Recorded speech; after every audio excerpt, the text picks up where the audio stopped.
လာပါရှင်ဒီနေ့ကတော့ဒီနေ့ရောက်ထားတဲ့လုံးစုလေးကတော့စိုက်ပွားတဲ့အသားညီတဲ့အယောင်ဆုံးနဲ့ဆိုတာကိုဝစ်ပြီးတော့ညပြသွားမှာပဲရှင်ကဲဒါလေးကတော့ဘယ်အယောင်လေးဝေးလာတယ်နော်အယောင်လိုက်လေးကတော့အကုန်လုံးလာပါတယ်ရှင်စိုက်ကလည်းပွားတယ်နော်ယောက်ျားလေးဆိုရင်လည်းဝီလို့ရပါတယ်အရှိကကျိုးလေးဆိုရင်လည်းလာတယ်ခေါင်းဆောင်လေးကလည်းမိုက်တယ်လုံးဝရှယ်အခုလိုမျိုးရာသီဥတုမှာနှွေးလေးဖြစ်မဲ့ဟာ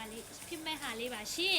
ကဲအယောင်ကတော့ဘယ်ဟာဝေးအကုန်လာတယ်နော်အယောင်ကလည်းလာတယ်စိုက်ကလည်းပွားတယ်ဈေးကလည်းတန်တယ်အကုန်လုံးအဆင်ပြေတယ်အကုန်လုံးအယောင်လိုက်ရတယ်10ယောင်လိုက်ရှိမယ်အကုန်အဆင်ပြေတယ်နွေထွေးလေးဟူဒီလေးကိုလိုချင်တယ်ဆိုရင်တော့အေးမွန်ထက်ဆိုင်မှာဝယ်လို့ရပါတယ်ရှင်22လမ်းစီ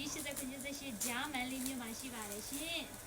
ကဲဒီလိုနွေးလေးနဲ့အယောင်လှလေးဈေးတန်လေးကိုအမြန်ဆုံးလာဝယ်ယူကြပါလို့အားလုံးကိုဖိတ်ခေါ်ပါတယ်ရှင်ကြည့်ရှုပေးသူအားလုံးကိုလည်းကျေးဇူးအများကြီးတင်ပါတယ်ရှင်